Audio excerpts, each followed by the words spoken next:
এখন কথা হচ্ছে আরাফার রোজা কোন তারিখে রাখবেন, কারণ সৌদি আরবে যেদিন 9 তারিখ আমাদের এখানে সেদিন 8 তারিখ, আমাদের এখানে যেদিন 8 তারিখ সৌদি আরবে সেদিন 9 তারিখ, আমাদের এখানে যেদিন 9 তারিখ সৌদি আরবে সেদিন 10 তারিখ।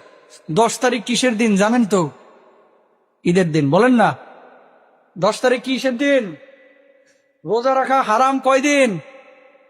5 দিন। সারা বছরে রোজা রাখা হারাম কয় দিন?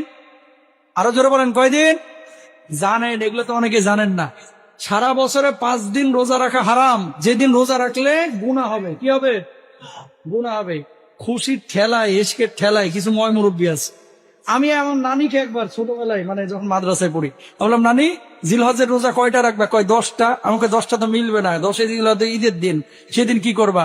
কয় পরের দিন রাখবো, 10টা তো মিলাইতেই হবে। আমি কই রোজা রাখা হারাম। এটা অনেক ময় মুরব্বীও জানে না, বুঝছেন? সারা বছরে 5 দিন রোজা রাখা হারাম, 2 ঈদের দিন আর কোরবানি ঈদের পরের কয় দিন? 3 দিন। এই 5 দিন রোজা রাখলে কি হবে?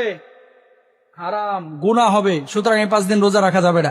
এখন আপনি 9 তারিখ রোজা রাখবেন নাকি 8 তারিখ রোজা রাখবেন, এটা নিয়ে বাংলাদেশে কিন্তু প্রচন্ড রকমের মতবিরোধ এবং ধাক্কাধাক্কি আছে। কারণ সৌদি আরবের সাথে মিল রাখলে আপনারা 10 তারিখ, মানে যেদিন এখানে 9 তারিখ সেদিন আপনার কি করতে হবে? ঈদের নামাজ পড়তে হবে, 10 তারিখ ধরতে হবে। আবার সৌদি আরবে যেদিন হজ হয় সেদিন এখানে 8 তারিখ। সৌদি আরবের পরের দিন কি হয়? আপনার চাঁদ দেখা যায় এখানে। সুতরাং আপনি সৌদি আরবের হিসাব করবেন না, করবেন কোন হিসাব? বাংলাদেশের হিসাব। সৌদি আরবের এখন যারা আছেন তারা বলবেন যে বাংলাদেশে যদি 9 তারিখ রোজা রাখা হয় তাহলে তো আমাদের দেশে 10 তারিখ হারাম রোজা রাখা। এই জন্য আপনাদেরকে বলি, আপনারা যদি 2টা রোজা রাখতে পারেন, অর্থাৎ বাংলাদেশের 8 এবং 9, তাহলে আর কোনো ঝামেলা থাকে না, 2টাই আমল হয়ে গেল ইনশাল্লাহ। বলেন। এরপর আল্লাহ নবী বিশ্বনবী সাল্লাল্লাহু আলাইহি ওয়াসাল্লাম বলেছেন, জিলহজ্জের 9 তারিখ থেকে নিয়ে 13 তারিখ পর্যন্ত প্রত্যেক ওয়াক্ত নামাজের পরে তাকবীর বলার জন্য একবার তাকবীর বলাটা এটা আপনার উপর আবশ্যক। সবাই আমার সঙ্গে সঙ্গে বলেন, আল্লাহু আকবার, আল্লাহু আকবার, লা ইলাহা ইল্লাল্লাহ, আল্লাহু আকবার, আল্লাহু আকবার, ওয়ালিল্লাহিল হামদ। আবার বলেন, আল্লাহু আকবার, আল্লাহু আকবার, লা ইলাহা ইল্লাল্লাহ, আল্লাহু আকবার, আল্লাহু আকবার, ওয়ালিল্লাহিল হামদ। মোট 23 ওয়াক্ত নামাজ। কয় ওয়াক্ত?